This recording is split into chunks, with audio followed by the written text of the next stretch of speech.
नमस्कार, सी न्यूज भारत में आप सभी का स्वागत है। योगी सरकार के अमृत सरोवर बनाने के दावे एटा के इस गांव में फेल हो गए।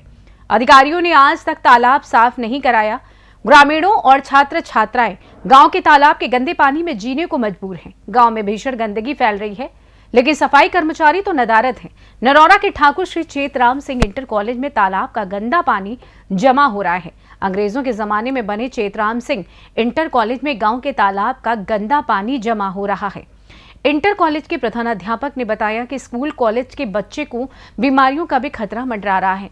डेंगू और मलेरिया मच्छर बढ़ने की संभावना हो जाती है जब गांव का गंदा पानी कॉलेज में जमा हो जाता है।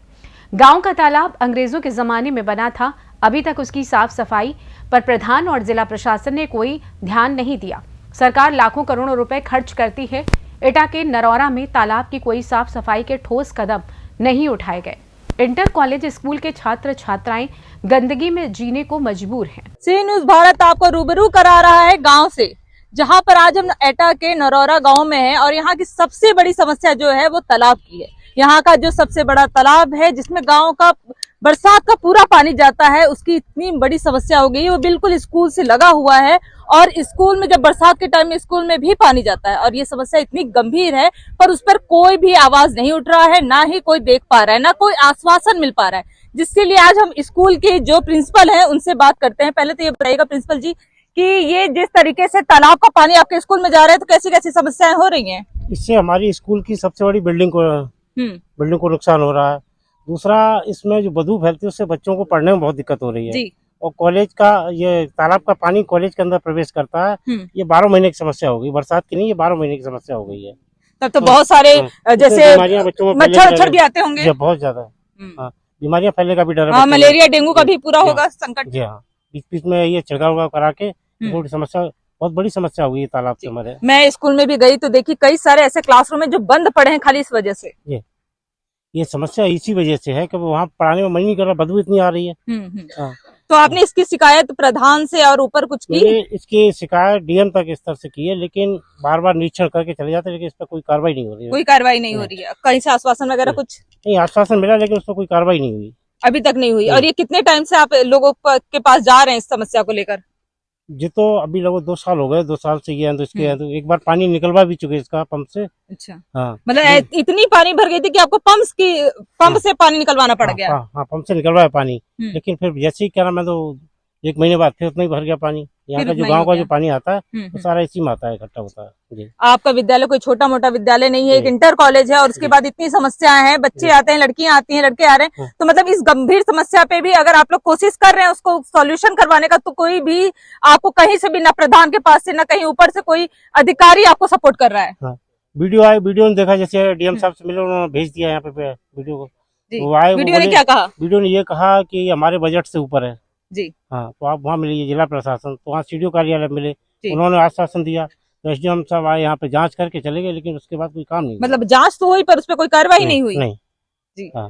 तो अब स्कूल के जो मतलब ऐसे तो समस्या तो ये बहुत ही गंभीर है, तो आप इसके लिए और क्या क्या अब तक में कदम और क्या उठाए? अभी तो फिलहाल यही बस यही सब किया है आपने? कॉलेज में जो पानी भरा वो पंप सेट लगा के बाहर निकलवाया। बरसात में तो बहुत पोजीशन खराब हो गई थी, किसी भी कमरे में ऐसी जगह नहीं बची जहाँ पढ़ाना, इतनी बदबू आ रही थी पूरे कॉलेज में। उस समय काफी प्रयास किया प्रशासन से।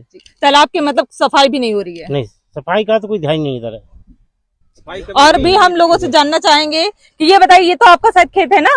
तो ये तो आपके लिए बहुत एक तरीके से अच्छी बात है कि तालाब के बगल में आपका खेत होना था, पर ये तो एक तरीके से अभिशाप बन गया है। ये जो है तालाब अभी कभी आज तक साफ नहीं हुआ। ये इस पर इतनी बड़ी समस्या है कि जो भी हम फसल लगाते हैं नष्ट हो जाती है। यही नहीं हो जाती, इसमें करीब करीब हमारी 30 बीघा भी नष्ट हो जाती है फसल। मतलब इतना बड़ा खेत है आपका और इस पे कोई फसल आप जो है उगाई नहीं कर पाते हैं? कुछ नहीं कर पाते हैं इस पे। जो लाग लगाते हैं वो भी चली जाती है। इतनी बड़ी समस्या। पोखर में अतिक्रमण इतना हो रखा है कि पोखर का पानी सब इधर खेतों की तरफ आता है। खेत में एक खेत तो चला गया, उसमें 2 खेत चले गए। अब इधर से वो बांध लगा दिया है, अब स्कूल में जाता है पानी। और समस्या इतनी गंभीर है कि साला स्कूल भी बेकार हो गया है। स्कूल भी, आपका खेत भी, सब बेकार हो जा रहा है, पर इस पर कोई भी एक्शन नहीं ले रहा है। कोई सुनवाई नहीं करता, कोई सुनवाई नहीं कर कोई रहा है। सुनवाई नहीं करता। आते हैं, चले जाते हैं, देख के निरीक्षण करके चले जाते हैं, कह देते हैं इस पे तो अवैध कब्जा हो गया, मकान बना लिए लोगों ने। ये समस्या हमारे ऊपर पर जो गंभीर समस्या है सफाई का, उस पे ध्यान नहीं देते, नहीं, अतिक्रमण सफाई पे चले जाते हैं। नहीं, सफाई कोई नहीं कराता इसकी, कोई सफाई नहीं कोई करा सफाई नहीं कराता। सारी पोखर अट चुकी है, इतनी गंदगी हो रही है कि जिससे बीमारियां बहुत फैलती हैं इससे। हम आपसे भी जानना चाहेंगे कि क्या गांव में ये जो इतनी समस्याएं हैं, और ये सबसे गंभीर समस्या है क्योंकि ये स्कूल से लगा हुआ है, इस पर आप क्या कहेंगे? अभी आपको बताया था प्रिंसिपल महोदय ने कि एक दो बार शिकायत की है, डीएम साहब तक और सीएमओ तक डाले गए हैं, वीडियो बना बना के डाली थी जी। लेकिन मैं आपको बताना चाहूंगा कि जनता को डरा दो, फिर साला कोई शिकायत ही नहीं करेगा। मतलब जनता को डराया जाता है यहाँ? हाँ। कौन डरा रहा है? कैसे मैं बताऊंगा आपको। तहसीलदार साहब आए थे और वो एक लेखपाल साहब आए थे और वो अपना फीता वीता लेके इसको नापने लगे। इसने मकान बना लिया है, इसने मकान बना लिया है, ये टूटेगा वो टूटेगा। अब एक बात बताओ, किसी ने किसी जमाने में 2-4 फुट चलो बना भी लिया तो बना लिया, मेन चीज ये है कि जितना है उसको तो साफ कराओ। ये गरीब जनता फिर कहाँ जाएगी? किसी ने बना भी लिया तो बना लिया, अब ऐसे थोड़ी किसी का तोड़ देंगे, लेकिन जितना है उसको तो साफ कराओ। उस मुद्दे पर कोई अधिकारी बात नहीं करता है, बस आते हैं और डरा देते हैं कि भाई अब मकान खसेगा हमारा, अब कोई शिकायत मत करो, तालाब में ऐसे ही गंदगी रहने दो, चुप रहो। ये तो इसलिए जनता एकदम चुप है, चुप हो जाती है, फिर क्या करें? आपके गांव के प्रधान इसलिए क्या हमने कर रहे आपका हैं? सहारा लिया है। जी जी जी। सत्यता ये है कि मैं मानता हूँ किसी ने 2-4 फुट बना भी लिया होगा, गांव में देखो बना लिया होगा, लेकिन जो जितना भी जगह बची है उसको साफ कराओ। मैं जब छोटा था तो यहाँ पर एक पक्की दीवार लगी हुई थी और जब खुदाई होगी इसकी तो वो निकलेगी इसमें, ठीक है ना? तो इसकी कम से कम गहराई 10 से 15 फीट होनी चाहिए। मतलब तो कोई डूब भी सकता है। पूरा पानी इसमें आ जाएगा। अब वो लगभग 50 वर्ष से इसकी सफाई नहीं हुई है। जो बरसात में पानी था, जो गंदगी आती है ना, उससे वो धीरे धीरे धीरे धीरे तालाब, बिल्कुल इस खेत से भी तालाब ऊंचा है, आप देख सकते हैं जी। पत्रकार महोदय वीडियो जरा उधर करें, खेत से तालाब ऊंचा है जी। अब उसे आप तालाब कहेंगे या क्या कहेंगे? तो इसकी खुदाई हो और जितना भी है मौके पर किसी गरीब की दीवार से न छेड़ा जाए, पहली तो ये प्रार्थना है हमारी प्रशासन से, और जितना भी है उसकी सफाई और गहराई हो जाए और उसकी जो मिट्टी से दीवार बन जाए ताकि पानी उसी में समा जाए और कॉलेज में पानी न जाए। प्रिंसिपल महोदय ने आपको बताया था कि कॉलेज में पानी जा रहा है, अब वो जाएगा ही, वो इतना ऊंचा हो चुका है, तालाब थोड़ी रहा है वो। तो यही है कि आपसे अनुरोध है हमारा कि ये शिक्षा का मंदिर है और हमारे गांव के पूर्वजों ने इसको बनवाया था कम से कम 100-125 वर्ष पहले। मतलब बहुत पुराना विद्यालय। शिक्षा का मंदिर देखिए अब ध्वस्त हो जाएगा। अब वो लगभग 50 वर्ष से इसकी सफाई नहीं हुई है। जो बरसात में पानी था, जो गंदगी आती है ना, उससे वो धीरे धीरे धीरे धीरे तालाब, बिल्कुल इस खेत से भी तालाब ऊंचा है, आप देख सकते हैं पत्रकार महोदय वीडियो जरा उधर करें, खेत से तालाब ऊंचा है जी। अब उसे आप तालाब कहेंगे या क्या कहेंगे? तो इसकी खुदाई हो और जितना भी है मौके पर किसी गरीब की दीवार से न छेड़ा जाए, पहली तो ये प्रार्थना है हमारी प्रशासन से, और जितना भी है उसकी सफाई और गहराई हो जाए और उसकी जो मिट्टी से दीवार बन जाए ताकि पानी उसी में समा जाए और कॉलेज में पानी न जाए। प्रिंसिपल महोदय ने आपको बताया था कि कॉलेज में पानी जा रहा है, अब वो जाएगा ही, वो इतना ऊंचा हो चुका है, तालाब थोड़ी रहा है वो।